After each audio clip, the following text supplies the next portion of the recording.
Dios les bendiga. Qué bueno que pueda seguirnos en cada culto. Venga también, porque los cultos también son presenciales. Día jueves a las 7 de la noche, día sábado con la juventud a las 6 de la tarde.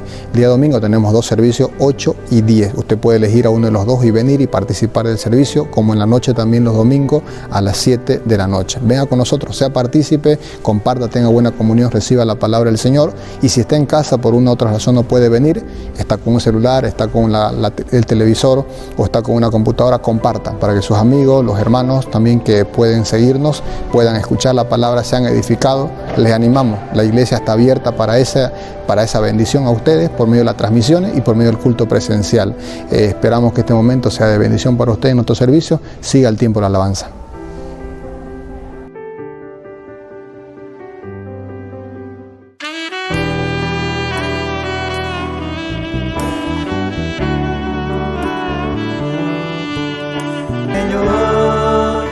Buenas noches, hermanos. Le damos la bienvenida aquí al servicio nocturno de este día domingo.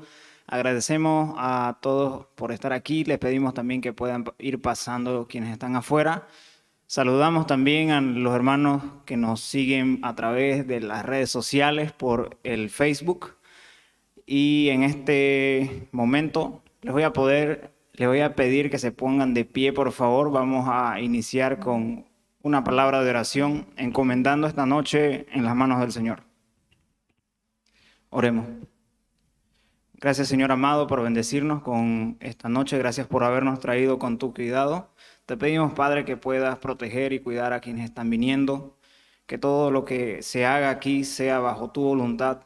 En el nombre de Cristo Jesús. Amén. ¿Puede tomar asiento, hermano?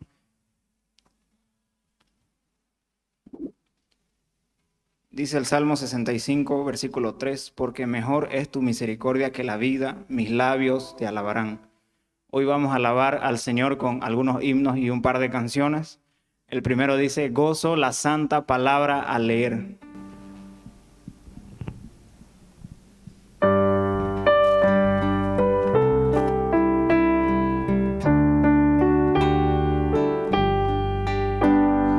Gozo la santa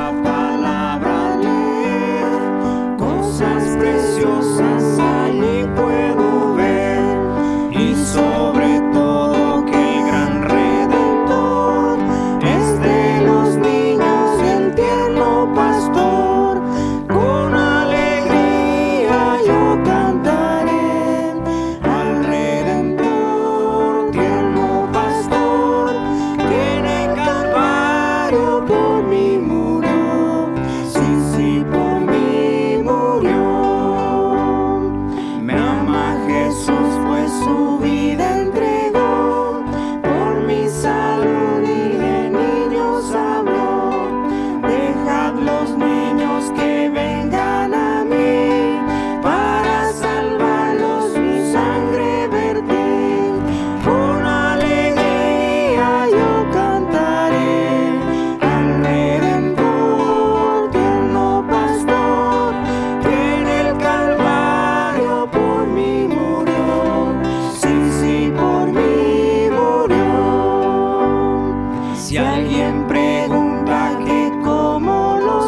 Buenas noches, hermanos. Señor les bendiga. Gracias por esta noche, por las alabanzas.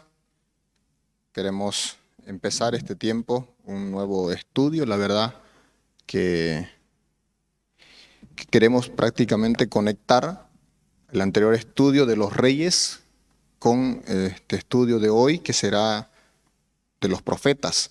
Los profetas del Antiguo Testamento son paralelamente al ministerio de los reyes, y las vidas de ellos son de mucho desafío, creo también, y de mucha enseñanza, pero el ministerio profético también, creo que también debe ser entendido, comprendido y también valorado para poder tener también una mayor comprensión del Antiguo Testamento. A veces estamos muy familiarizados con el Nuevo Testamento, pero desconocemos, ignoramos verdades maravillosas del Antiguo Testamento. Así que, bueno, vamos a orar, y luego de orar quisiera mostrarle un pequeño video de introducción, y tal vez ahí un poquito va a explicar un detalle general, aunque no tal vez todo lo que yo quisiera, pero sí quisiéramos tener este video, pero vamos a orar primero. Señor, muchas gracias por esta noche, por poder, Señor, congregarnos, reunirnos, tener, Señor, la oportunidad de ser, Señor, parte de esta iglesia, en la hermandad, en la comunión, pero también, Señor, en la posibilidad de ser edificados con tu palabra, Señor. Que tú, Señor, nos ayudes, nos edifiques, nos fortalezca, Dios, con tu verdad, nos deje el fundamento, el cimiento que nuestra vida necesite, Dios, para poder avanzar, crecer también, Señor, en cada área que nuestras vidas necesiten. Muchas gracias por este tiempo, por este momento. Señor, toma el control de que todo, Señor, se haga en base, Señor, a tu voluntad y para, Señor, gloria de tu nombre. En Cristo Jesús. Amén. Por favor, ahí tal vez nos ayudan y vamos a ver este pequeño video introductorio. Ezequiel, Abdías, Habacuc. ¿Qué tienen en común estos nombres? Bueno, son 3 de los 15 profetas que tienen sus propios libros en la Biblia. Y si has intentado leer estos libros, es probable que te hayas perdido en su densa poesía y sus imágenes extrañas. Pero estos libros son súper importantes para entender la historia bíblica completa. Hablemos sobre cómo leer los profetas. Cuando escucho la palabra profeta, pienso en un vidente, en alguien que predice el futuro. Eso es lo que ser profeta significa en muchas culturas, pero no en la Biblia. Aunque los profetas bíblicos a veces hablan acerca del futuro, son mucho más que videntes. ¿Qué debería pensar sobre ellos? Bueno, fueron israelitas que tuvieron un encuentro radical con la presencia de Dios y fueron comisionados para ir y hablar en nombre de Dios. Como un representante. Sí, ¿y qué era lo que más les importaba? La alianza mutua que existía entre Dios y los israelitas. Sí, la alianza. Dios rescató a Israel de la esclavitud en Egipto y los invitó a convertirse en una nación de justicia y de generosidad, que representaría su carácter ante las naciones. Y entonces, esta alianza requería que todos los israelitas entregaran su confianza y lealtad solamente a Dios. En la Biblia, esta alianza se llama el pacto. Pero los líderes, los sacerdotes, los reyes, desviaron a Israel y quebrantaron el pacto. Así que aquí es donde los profetas llegaron para recordar a Israel de su papel en la alianza, y lo hicieron de 3 maneras. Primero, acusaban constantemente a Israel de violar los términos del pacto.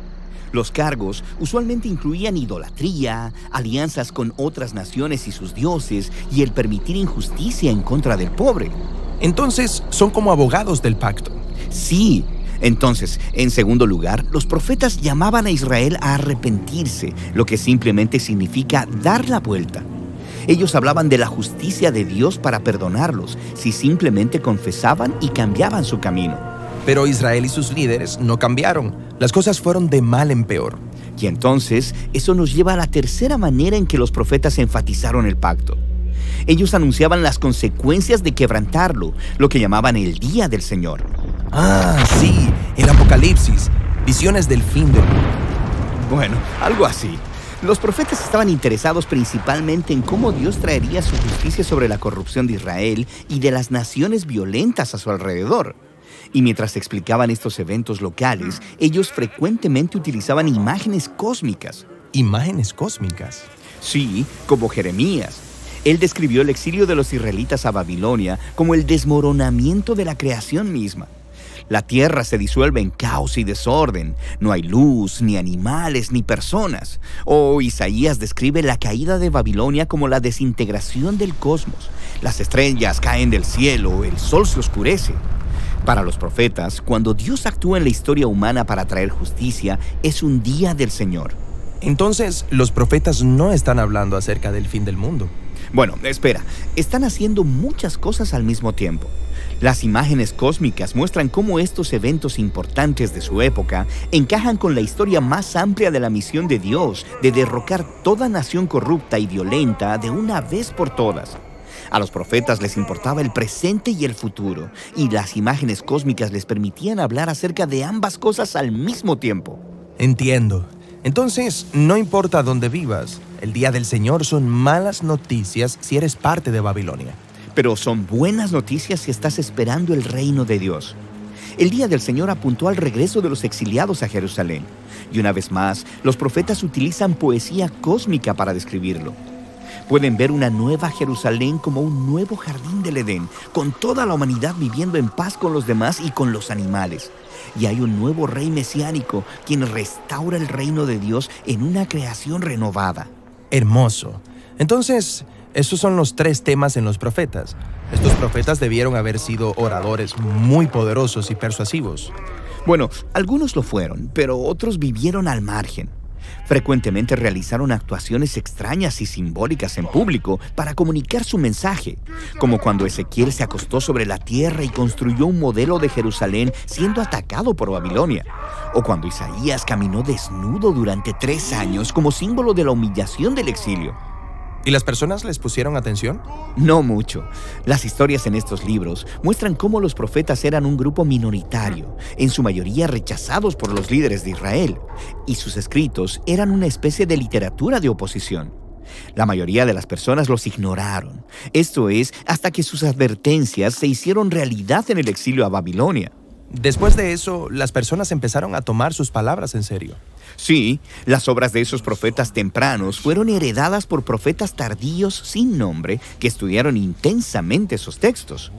Ellos fueron los que ordenaron las escrituras hebreas como las conocemos ahora, incluyendo los libros de los profetas. Bueno, y hay 15 libros de los profetas. Los 3 grandes son Isaías, Jeremías y Ezequiel. Luego hay una colección de 12 obras proféticas más breves, unificadas en un solo rollo. Y en cada uno de esos libros leerás historias acerca de los profetas y sus poemas y visiones, todas arregladas para mostrar el significado cósmico de la historia de Israel, cómo Dios transformará su historia trágica de fracaso y exilio. En una historia de esperanza y restauración para todas las naciones. Y es ese doble mensaje de advertencia profética y esperanza el que importaba tanto a los profetas. Y es un mensaje que todavía necesitamos escuchar hoy.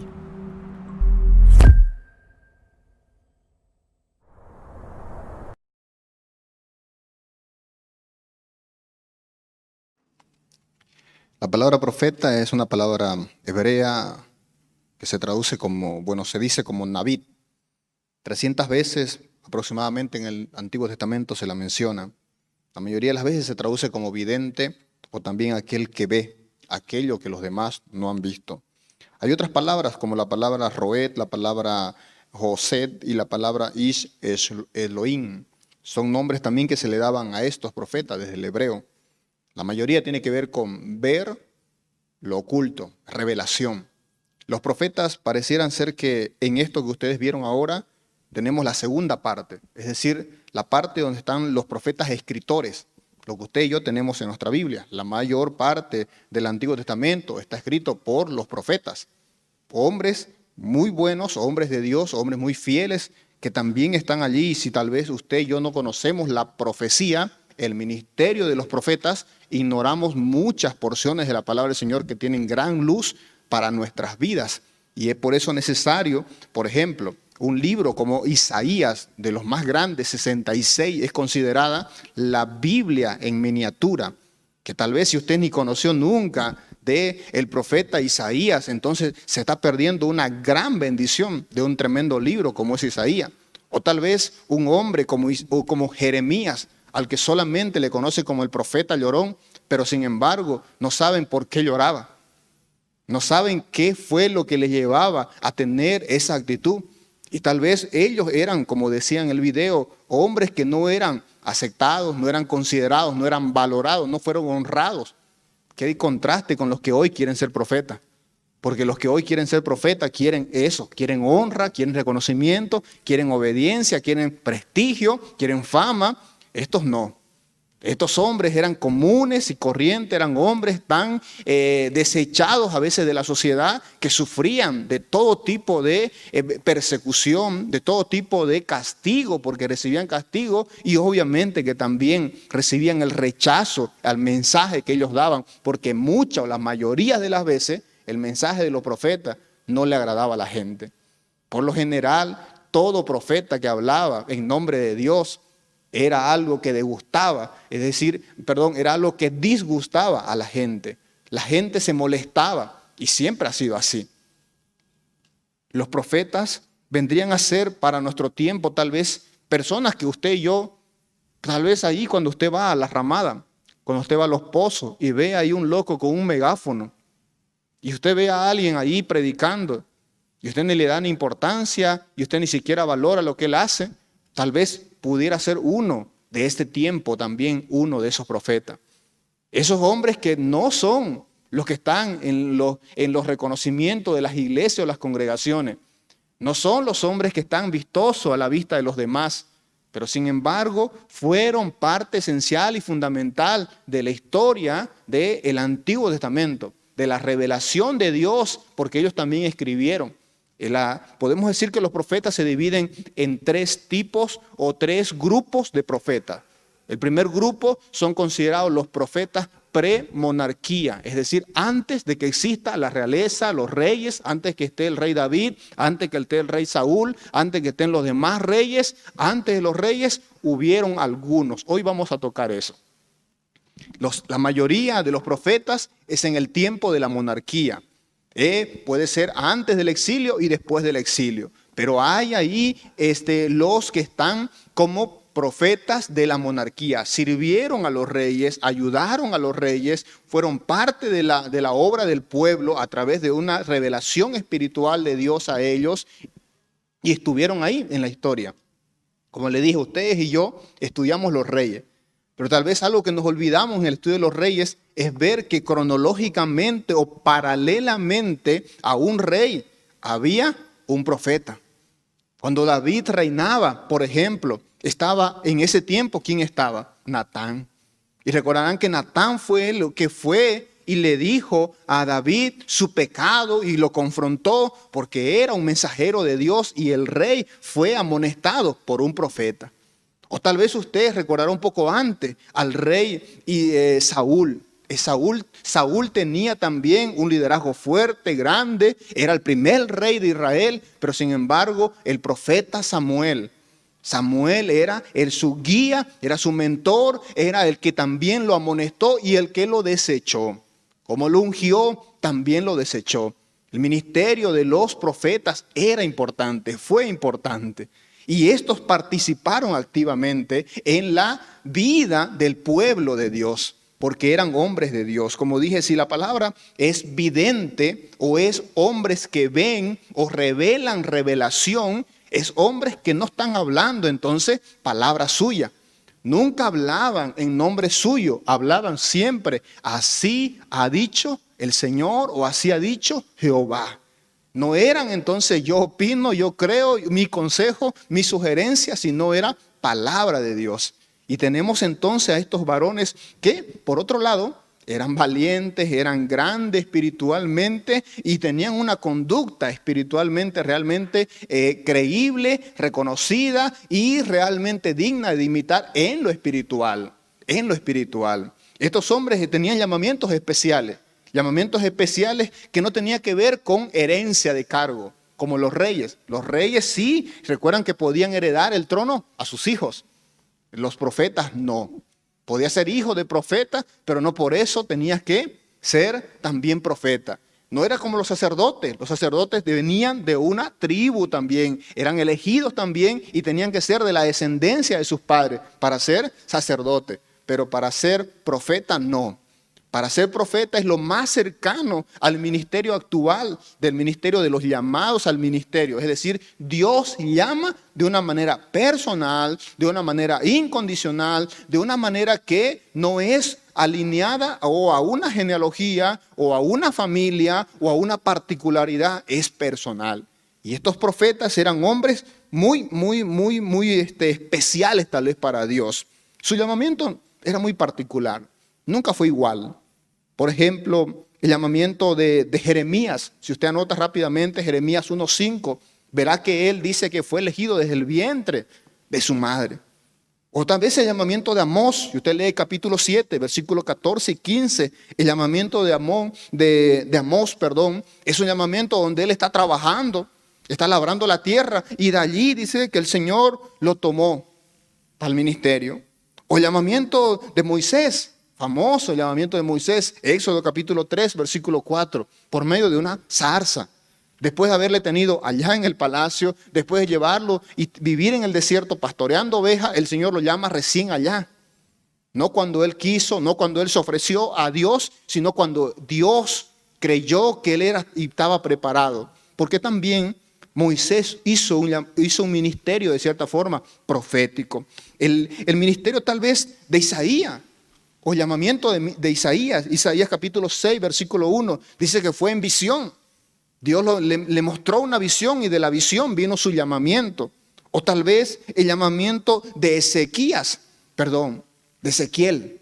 Ezequiel capítulo 1, 2, versículos 2 y 3, nos dice que su llamamiento fue en la deportación.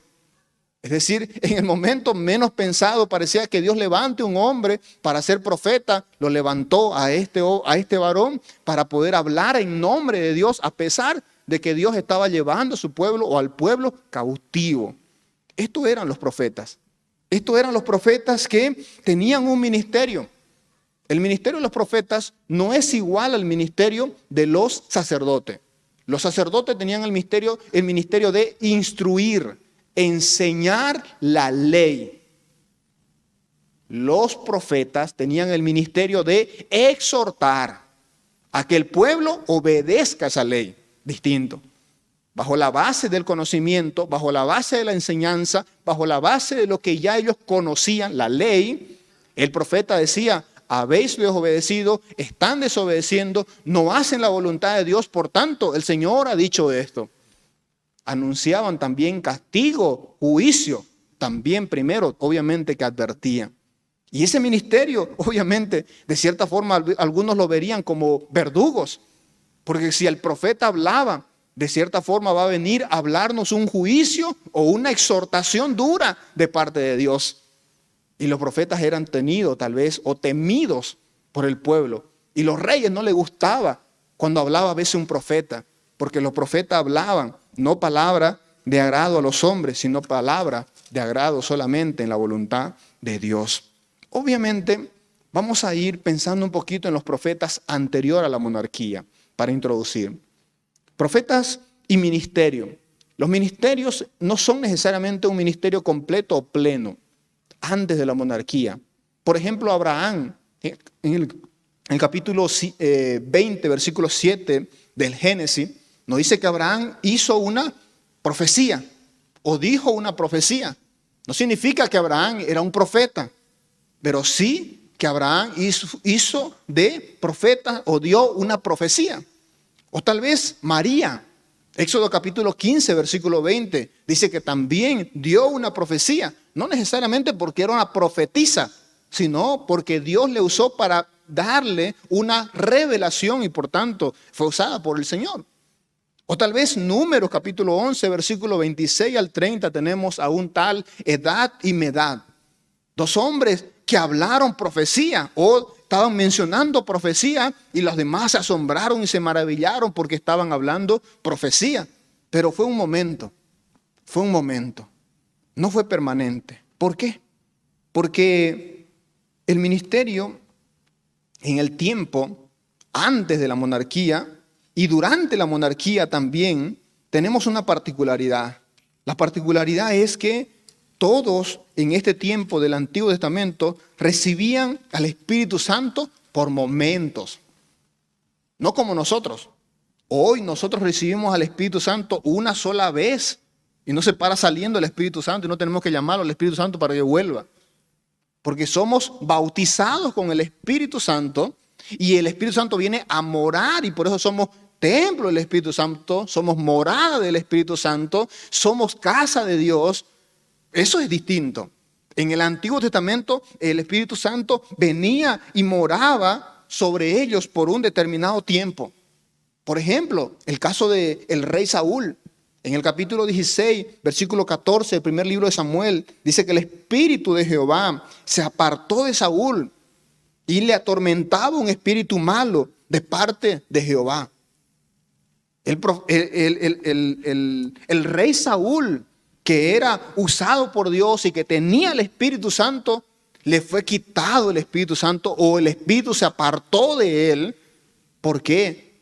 Porque no era lo mismo en el Antiguo Testamento que el Nuevo Testamento. Queden claro, en el Antiguo Testamento el Espíritu Santo venía y sobre las personas. En el Nuevo Testamento viene a morar en las personas.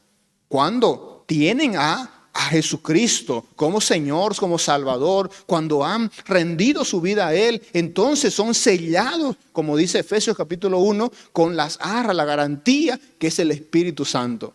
Y ese sello es permanente. Dios no sella y Dios quita el sello. Dios no borra sello. Dios pone un sello una sola vez y es para siempre. Salvación plena en Cristo el Señor. Pero allá no. Así que por eso habían hombres que a veces recibían el Espíritu Santo como una capacidad y una ayuda para un ministerio específico en algún momento determinado. En el caso de estos hombres que mencioné.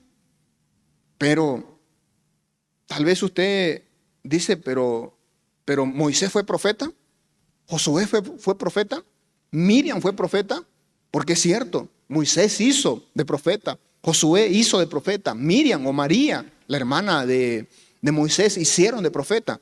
Pero sin embargo, ellos no tuvieron un ministerio de profecía pleno, ellos tenían un múltiple ministerio. Antes de los profetas, habían líderes que eran más conocidos tal vez como líderes que tenían una múltiple tarea. Usted sabe que Moisés, por ejemplo, usemos a Moisés como ejemplo. Moisés era el líder del ejército de Dios. Lideraba al pueblo en la administración de la gobernación de todo lo que era el pueblo de Israel. Pero también él hablaba con Dios. Él hablaba en nombre de Dios. Él intercedía por el pueblo. Entonces Moisés no era solamente un líder de ejército.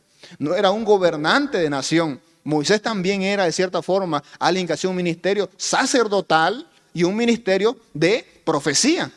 Era un hombre que hacía múltiples tareas. Porque no estaba instaurado el ministerio de la profecía o el sacerdocio plenamente. ¿Cuándo se instauró el ministerio de los sacerdotes? Después de la ley con Moisés. Y a partir de allí se van ordenando y regulando todas las cosas de una forma cronológica. Y tal vez es necesario que usted, como creyente, como hijo de Dios, que va a la palabra del Señor, ordene cronológicamente los hechos bíblicos y no lea por leer y no se pierda en la lectura bíblica.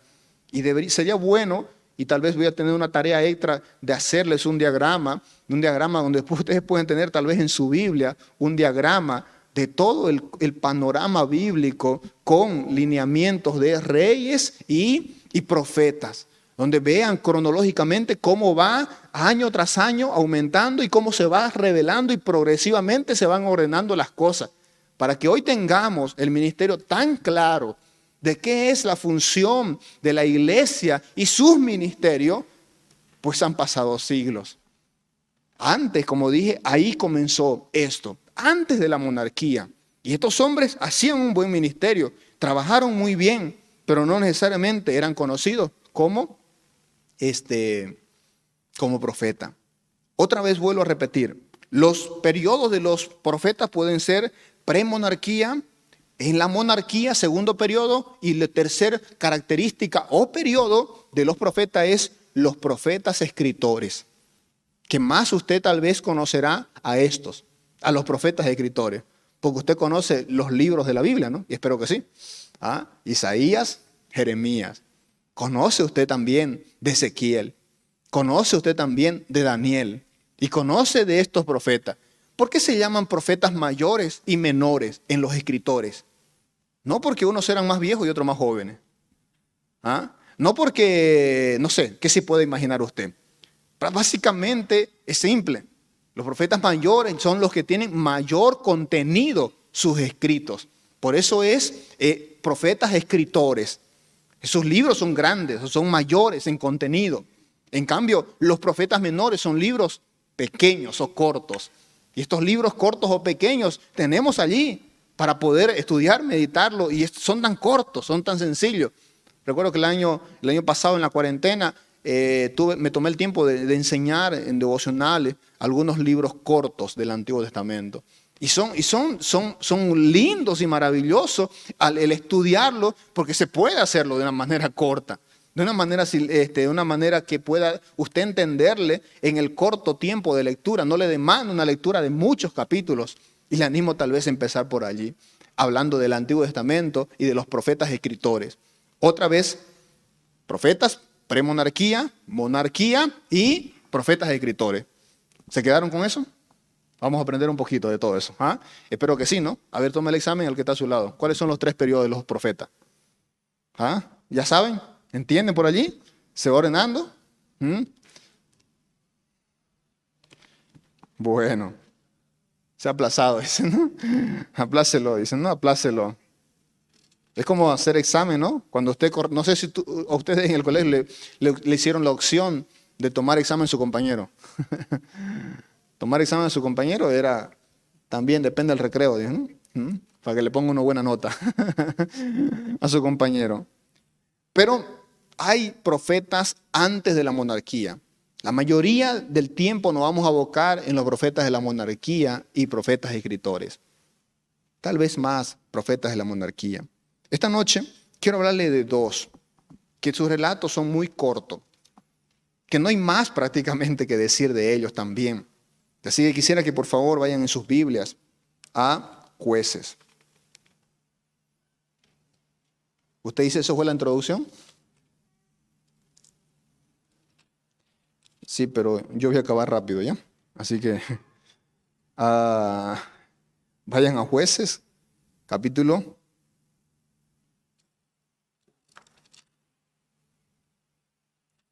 4.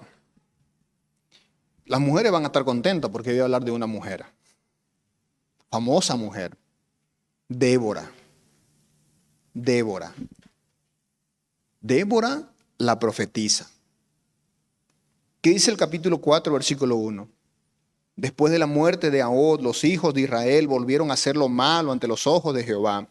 Y Jehová los vendió en mano de Jabín, rey de Canaán, el cual reinó en Azor.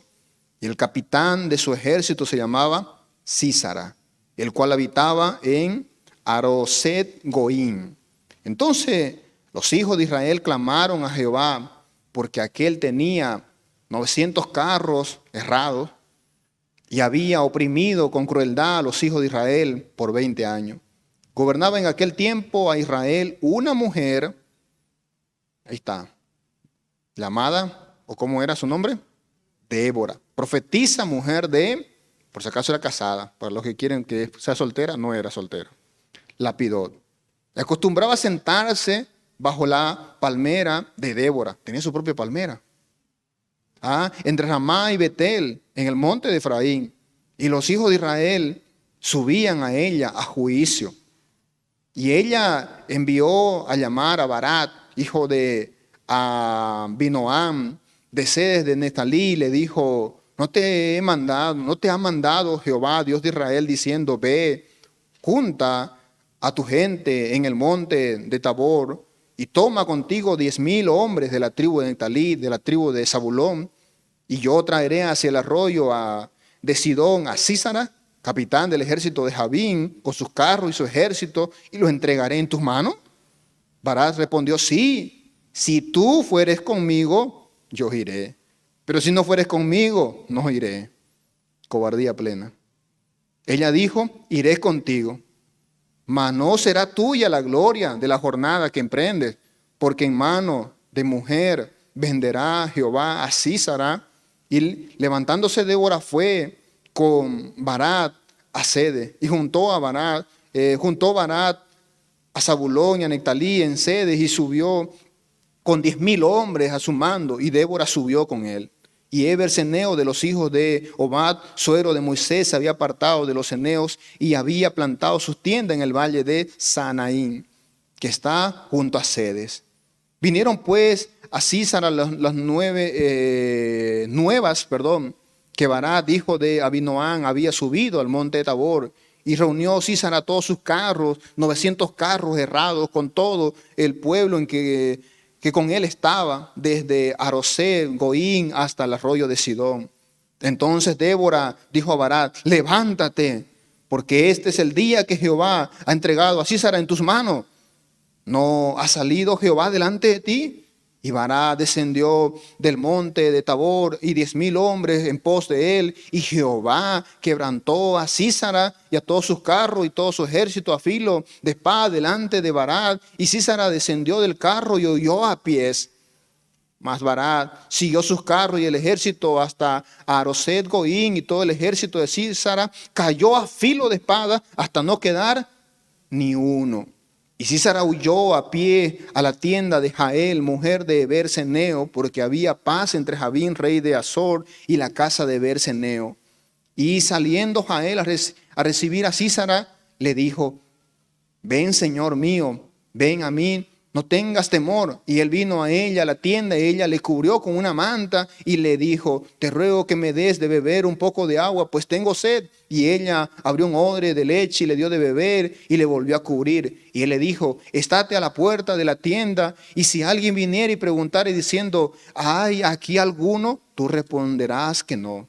Pero Jael, mujer de Heber, tomó una estaca en la tienda, y poniendo un mazo en su mano, le acercó calladamente y le metió la espada por las sienes y la enclavó en la tierra, pues él estaba cargado de sueño y cansado, y así murió.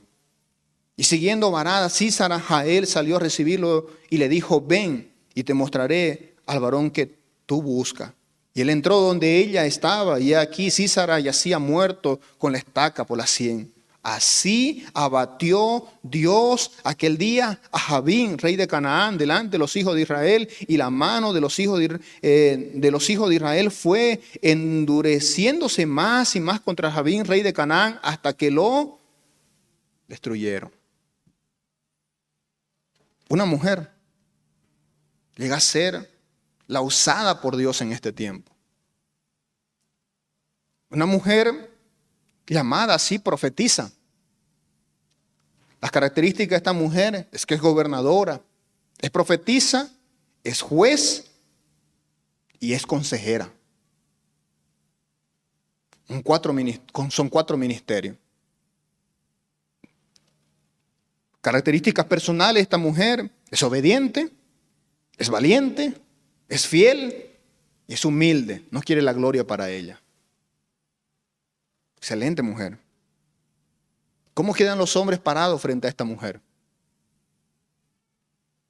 Son unos cobardes. Son desobedientes. Porque Dios había dicho a Barat, a él le había dicho ya que haga esa tarea a Barat, y él no la hizo. Tuvo que una mujer recordarle su tarea.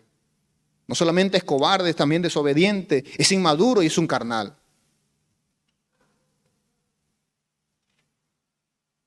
No se molesten con lo que diré, pero siempre ha sido así. Cuando las mujeres tomaron el liderazgo, fue porque hombres cobardes no tenían la capacidad de hacerlo.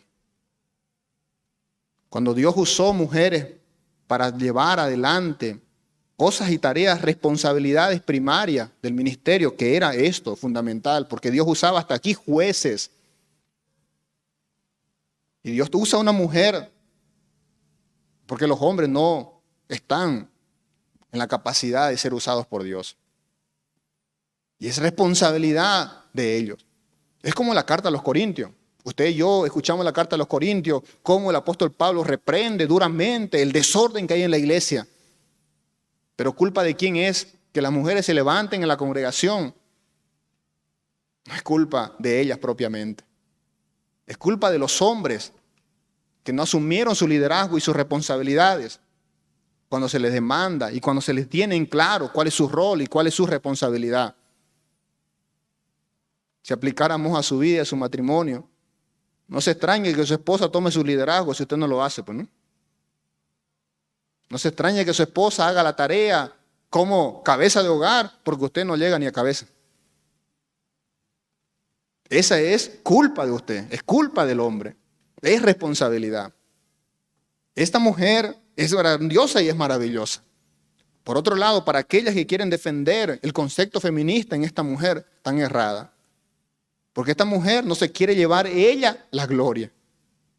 Ella no quiere tampoco que ser ella la que reciba todos los beneficios de todo lo que va a lograrse en esta victoria. Uno, que sabe que la victoria se la da a Dios o a dioses o es de Dios. Y por otro lado, tampoco la quiere para ella, sino que otra mujer tiene más gloria que ella, la que mata al general del ejército enemigo. Esta mujer es valiente por otro lado porque también impulsa a este hombre. Este hombre no iba a cumplir su tarea, sino era una mujer que le impulsaba.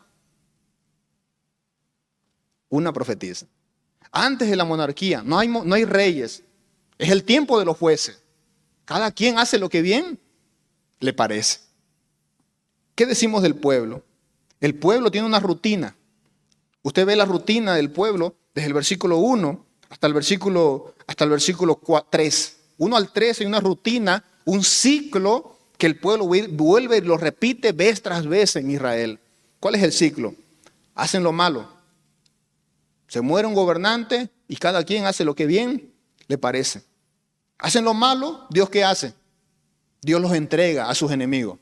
Los castiga, los disciplina. Hacen lo malo, Dios los castiga. Y cuando Dios los castiga, recién se acuerdan de Dios y claman a Dios. Cuando claman a Dios, Dios levanta a alguien, a un siervo, a una mujer, a alguien para liberarlos, para ayudarlos, para guiarlos. Y el ciclo, cuando esta mujer o este hombre se muere, vuelven otra vez a hacer lo malo. Como dije, hacer lo malo, Dios los entrega a juicio, el pueblo clama y Dios levanta a un siervo en respuesta a ese clamor. Y el ciclo de los jueces es así. Antes de la monarquía, este es el ciclo que se repite vez tras vez. Y dentro de este periodo, antes de los reyes, Dios usa a una mujer, Débora. Una mujer que hace un ministerio. No van a ver ustedes a otra mujer en la Biblia con una característica de historial de usarse en liderazgo, usarse bajo la máxima expresión de autoridad en una nación como ser gobernadora o ser juez o ser consejera o ser profetisa. Esta es la máxima expresión. Pero aún en la máxima expresión de esta mujer encontramos que las cosas también están en su lugar. Dios está llevando a cabo las cosas. Porque al final de la historia usted dice, así abatió Dios aquel día a Jabín. ¿Quién entregó al enemigo en mano de Barak? Dios. ¿Quién hizo que los carros del enemigo de Sísara no anden, no puedan andar, que se queden enfangados? Hubo un fango allí, hubo lodo, hubo barro, no pudieron avanzar más. Y ahí entonces cayó el ejército y pudo más que ellos y tuvo que salir huyendo. Rápidamente, yo creo, estamos hablando del año 1202 antes de Cristo. 1202. No hay los reyes, no hay Moisés en ese periodo en medio, tiempo de los jueces. Ahí está Débora, una mujer que es usada por Dios. Para las mujeres, Dios siempre ha usado a las mujeres. El ministerio de Cristo las reivindica todavía a las mujeres. Y cuando la sociedad griega y romana las trapeaba a las mujeres, la iglesia las vuelve a un honor como el origen también. Si creen ustedes que la Biblia es machista, es totalmente erróneo el concepto. Pero sépanse que el Señor mantiene y preserva también su rol. Y mantiene y preserva también el orden de autoridad. Y también demanda, en base a autoridad y en base a rol, demanda también obediencia. Y quien no lo hace, ellos son los culpables. En este caso los hombres y el pueblo que anda mal. Ella no es culpable. Ella tiene hasta su palmera, le dije, ¿no? ¿Ah? La idea de su palmera es que ella se sentaba en esa palmera y venían allí y ella fungía de juez y de consejera para decirles así está bien, y ella era la líder. Su esposo no se dice nada de su esposo. Dirían las mujeres, y las que hoy usan los conceptos de empoderamiento, dicen, esa es mi mujer. Esa es la mujer empoderada, esa es la que yo quiero. Pero no ven los detalles espirituales de que es Dios haciendo la obra, de que es Dios que está usando esta mujer, de que la gloria se la lleva al Señor al final. Y siempre debe ser así. Siempre debe ser así. Si Dios te usa, independientemente si uno u otro está cumpliendo su rol, pero Dios te usa, no te olvides de darle la gloria siempre a Dios. Siempre debe ser así. Y no nos olvidemos también que este periodo también es un inicio y es un momento donde hay ciertas cosas que no quedan claras. Es decir, es un momento de transición. Después se instaura el ministerio profético estable ya a partir de Samuel, y de ahí en adelante ya no pasa lo otro. Lo mismo pasa en el libro de Hechos. En el libro de Hechos pasa también que ahí profetiza. Ahí profetiza.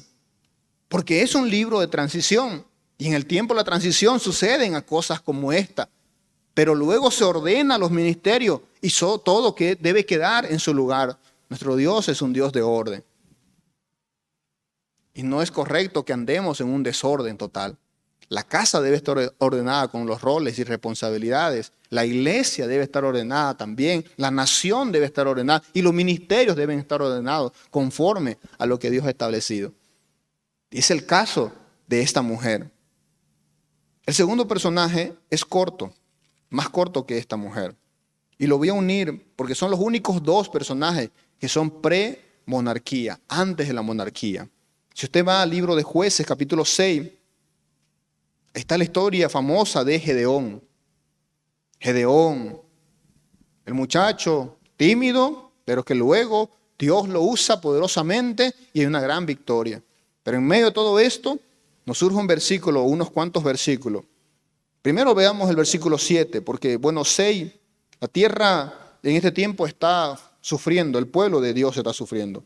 De este modo, dice, empobrecía Israel en gran manera a causa de Madián. Y los hijos de Israel clamaron a Jehová. Como le dije, el ciclo se vuelve a repetir. Ellos hacen lo malo, Dios los entrega, el pueblo clama, y cuando el pueblo clama, Dios levanta a alguien.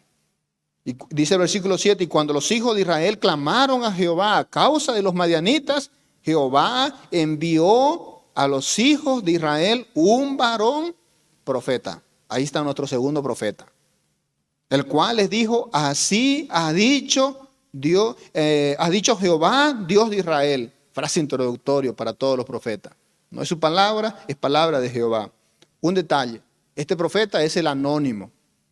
No dice quién es, no dice su nombre, no dice cosas grandes de él, solamente dice un varón profeta. ¿Y qué es lo que dijo él? Así ha dicho Jehová, Dios de Israel, yo os hice salir de Egipto y os saqué de la casa de servidumbre, os libré de la mano de los egipcios y de la mano de todos los que os afligieron, y los cuales eché de delante de Jehová y os di su tierra. Y os dije, yo soy Jehová vuestro Dios, no temáis a los dioses de los amorreos, en cuya tierra habitáis, pero no habéis obedecido a mi voz. Y se acabó. Una sola intervención y una sola participación de un profeta anónimo. No hay más de él. No hay grandes cosas, no se dicen grandes cosas. Qué interesante pensar que los profetas y hombres como este no eran quienes se buscaban fama o prestigio para llevarse ellos los reconocimientos. Bastaba con que una sola vez Dios los use y ya para ellos era lo mejor que le podía pasar en su vida. Este hombre también es obediente porque Dios lo llama, Dios lo levanta para ser levantado en un tiempo donde el pueblo está sufriendo crisis y paganismo. Recuerdan que luego Gedeón va a tener que derribar ídolos paganos. El pueblo está en paganismo, en desobediencia otra vez el pueblo, y Dios levanta a un muchacho para andar a decirle mi juicio, mi advertencia a este pueblo. Para hacer eso tiene que ser obediente, tiene que ser valiente por otro lado. Tiene que ser un hombre espiritual para que hable en nombre de Jehová. No cualquiera invoca el nombre de Jehová y no cualquiera dice así ha dicho Jehová, Dios de Israel. Es un hombre de Dios y es humilde porque no quiere más y no sucede más. Es decir, no participa más. No lo encuentra usted más. Si usted lo encuentra, me avisa. No se dice más nada de él. No participa más. ¿Qué hacemos con un personaje que no se tiene más escritura de él y no se dice más? Me hace pensar a Juan.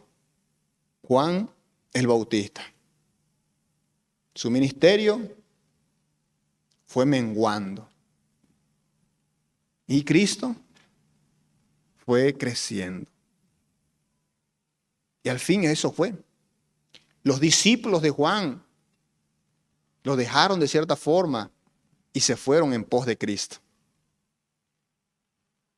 Él los mandó también a los que quedaron todavía, le dijo, vayan, a Él seguid. Pregúntenle si Él es el que había de venir. Y si es Él, síganle a Él. Hombres de Dios que no están buscando tener fama, reconocimiento o tener su propia historia. Solo basta que Dios te use una vez. Y en esa vez que Dios te pida decir o hacer algo, sé fiel. En una sola prueba. Basta una prueba. Para prueba un botón, decimos a veces, ¿no? Y este hombre, este varón, dice que solamente tuvo una sola participación y no hay más.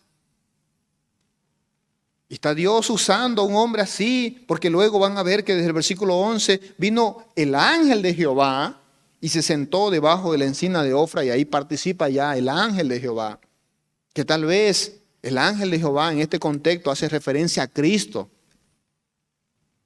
Entonces estamos diciendo que hace casi lo mismo de Juan el Bautista. Él participa, él anuncia y luego se calla y deja que el ángel de Jehová haga el resto. La gloria no es para él. Él no quiere más, solamente lo que Dios le ha dicho que haga. Creo que es algo muy importante para todos nosotros.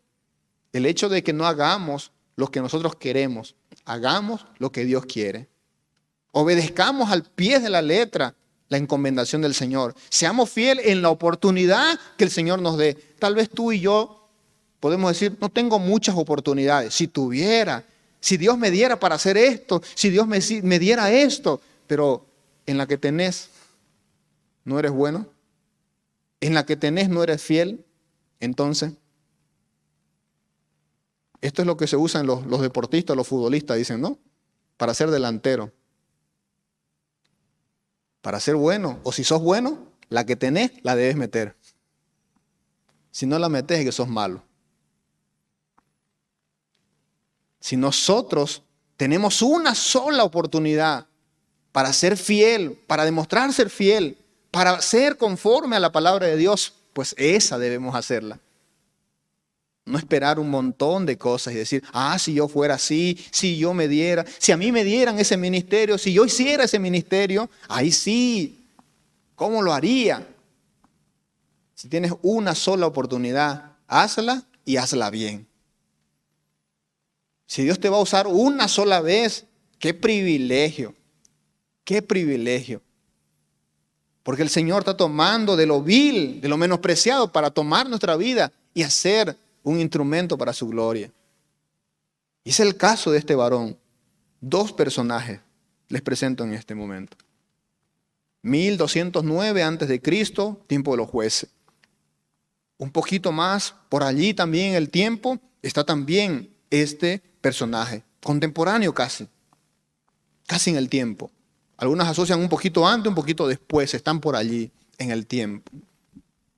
Lo cierto es que los dos son usados, los dos participan y los dos hacen una tarea. Algo que no vimos de Débora y que quisiera concluir con eso es el capítulo 5. Vuelan un poquito atrás y es el cántico famoso de Débora. Que a propósito, si usted nunca escuchó y nunca tuvo la oportunidad de leer el cántico de Débora, es catalogado como una de las mejores poesías bíblicas que hay. Y una de las mayores cosas de alabanza y entonación al nombre de Jehová.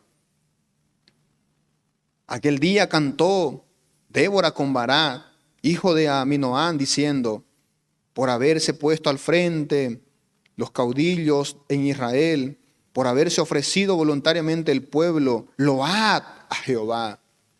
Magnificad es otra palabra, a Jehová. Oíd reyes, escuchad príncipe, yo cantaré a Jehová, cantaré salmos a Jehová, el Dios de Israel.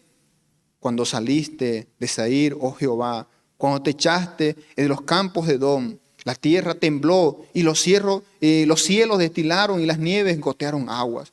Los montes temblaron delante de Jehová, aquel Sinaí delante de Jehová, Dios de Israel. En los días de Sangar, hijo de Anab, en los días de Jael, quedaron abandonados los caminos y los que andaban por sendas se apartaron por senderos torcidos. Las aldeas quedaron abandonadas en Israel, habían decaído hasta que yo, Débora, me levanté como madre en Israel.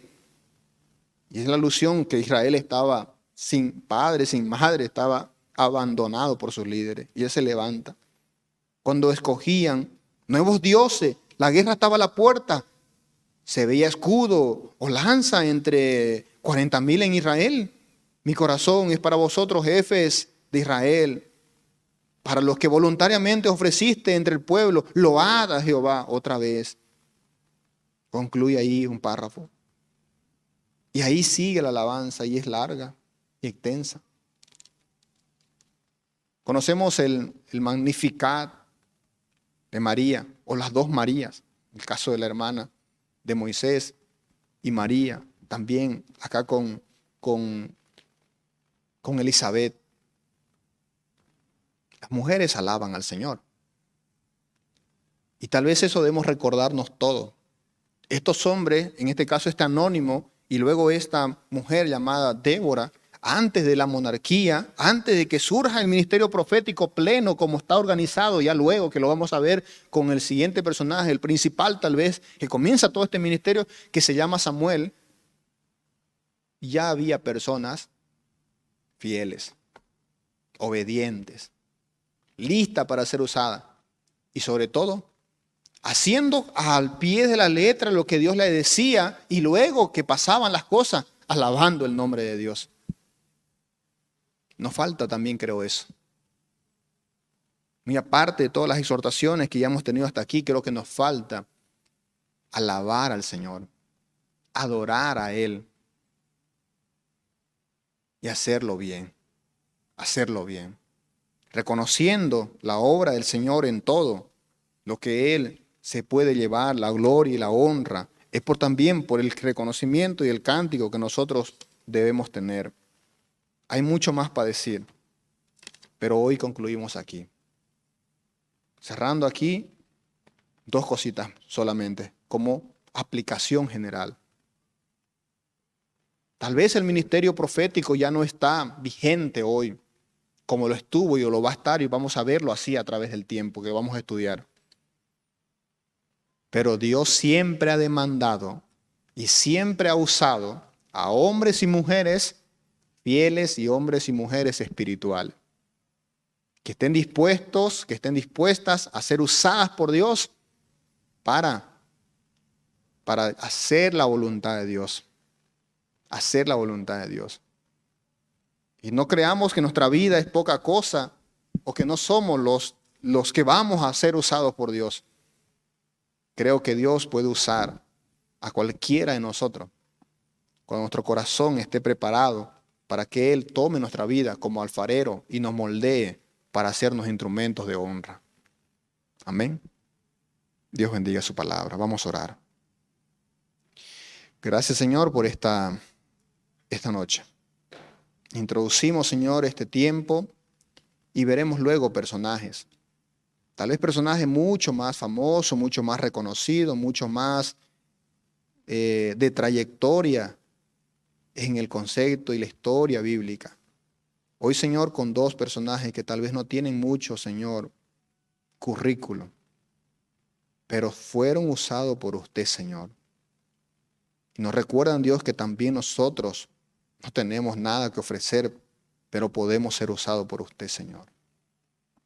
Y puede que otros no estén cumpliendo su tarea, como el caso del pueblo o de los hombres. Pero si tú me quieres usar y tú nos quieres usar en lo que somos, en lo que fuere, Señor, el beneficio de tu obra, que también hay aquí, Señor, hombres y mujeres con la disposición de ser usados por usted, Señor, para alabanza y gloria de tu nombre. Gracias, Señor. Ayúdanos en este estudio que veremos, Señor, a través de tiempo en adelante, que saquemos máximo provecho porque tenemos una extensión grande de la palabra para poder abarcar. En nombre de Cristo Jesús oramos. Amén. Dios les bendiga, hermanos.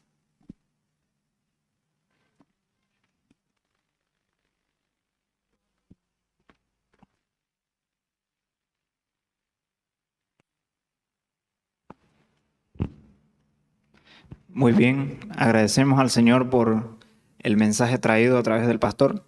En este momento tenemos el recojo de las ofrendas y diezmos. Si alguien necesita algún sobre, los diáconos están repartiendo. Voy a pedirles por favor que puedan ponerse de pie para encomendar este momento en las manos del Señor y también alabar su nombre.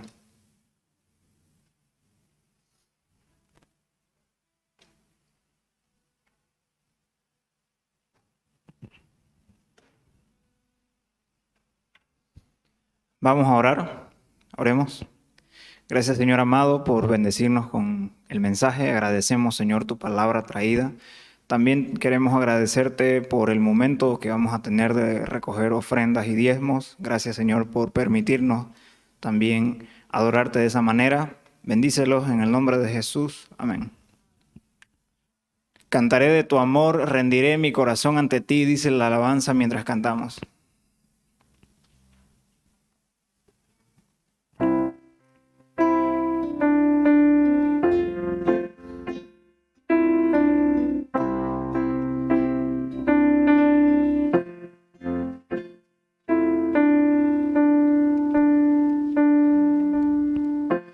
Mucho tiempo busqué una razón de vivir en medio de mil preguntas. Tu amor me respondió. Ahora veo la luz. No tengo temor. Tu reino vino a mi vida y ahora vivo para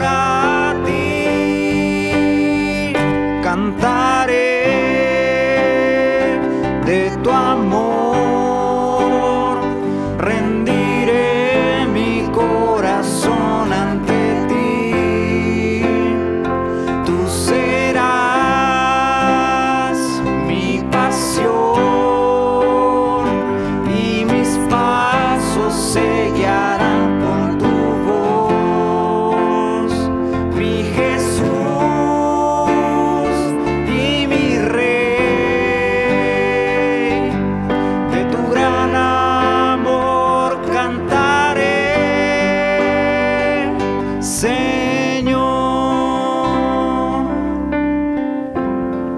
¿Pueden tomar asiento? Tenemos algunos anuncios.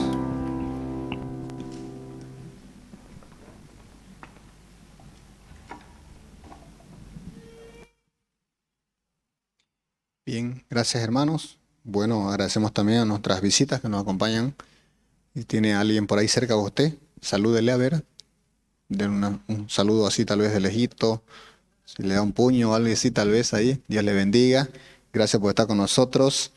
Le animamos a estar en cada servicio nuestro como iglesia. El día martes oración, el día jueves estudio bíblico, el día sábado también con la juventud. Y bueno, el día domingo en sus 2 servicios que tenemos, le invitamos, le esperamos siempre. Gracias hermanos. También decirles que no olvidemos orar en este tiempo por los hermanos delicados de salud y hagámoslo y apoyemos. Será muy importante también no dejar de hacerlo. Todavía tenemos a alguien tal vez o algunos que usted conoce, usted sepa que está tal vez delicado de salud, pues oramos y oremos por ello. Es muy importante. Hermano Efraín, por ejemplo, Rivera, hemos estado esta semana orando por él y también que Dios pueda ayudar a recuperarse plenamente. Y también algunos ya ayudaron, pero si a otros no lo han hecho y pueden ayudar, a la familia Villegas estaban ellos vendiendo unos tickets para ayudarse respecto a su economía. Recuerdan que falleció el abuelo de la casa y bueno, quedaron con una deuda muy grande y con la hipoteca de la casa, complicada la situación por la clínica. Entonces, si usted puede ayudar a la familia Villegas, pues ahí está a la puerta alguien que tiene entonces también esos tickets y puede usted ayudar, será una forma de colaboración. No olvide la conferencia de mujeres este mes, finalizando el mes, 28 y 29. Entonces tenemos la conferencia de mujeres. Puedan ustedes estar, puedan participar, hermanas. Se le invita cordialmente entonces a participar. Ambas conferencias, día viernes y día sábado, es a las 7 de la noche. Y le animamos a estar entonces acá también en nuestra iglesia con este lema, coherederas de la gracia. Así que le animamos a participar. Creo que será un buen tiempo para poder edificarse, hermano, y participar. La verdad es que reunión de mujeres tampoco se ha tenido desde el año pasado prácticamente y creo que va a ser la primera en este tiempo, entonces queremos que sea también de mucha bendición.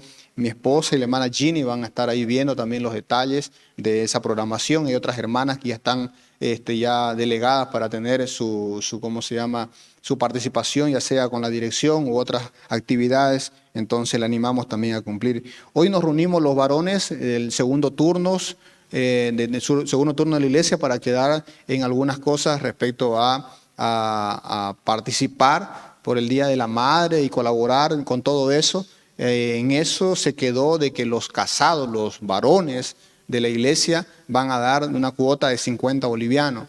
Entonces, una cuota de 50 bolivianos hasta el 23 de este mes lo darán al hermano Robert y al hermano Iber, ¿no? Entonces, está el hermano Iber acá, en el caso entonces de que lo puedan hacer, pueden ya avanzar en eso. Y los jóvenes, los solteros, los hombres, obviamente los hombres, vamos a dar, yo casado, ¿no? Doy 50, ¿no? Los solteros darán de 20 bolivianos, dijeron, estamos yesca, qué sé yo, digamos, ¿no? Entonces, pero hay lotes baldíos y pueden ir, digamos, ¿no? a carpir, digamos, ¿no? y cancharse, ¿no? Entonces, ahí entonces se le anima. Recuerde, no haremos algo para solamente las mujeres casadas, las madres, haremos algo para todos. Estamos contemplando para todos hacer algo especial, así que le animamos entonces también a participar a los varones en esto, será muy importante. Quiero invitar al hermano Hernán pasar, dar el informe del mes pasado y entonces con esto estamos cerrando también esta noche. Por favor, hermano.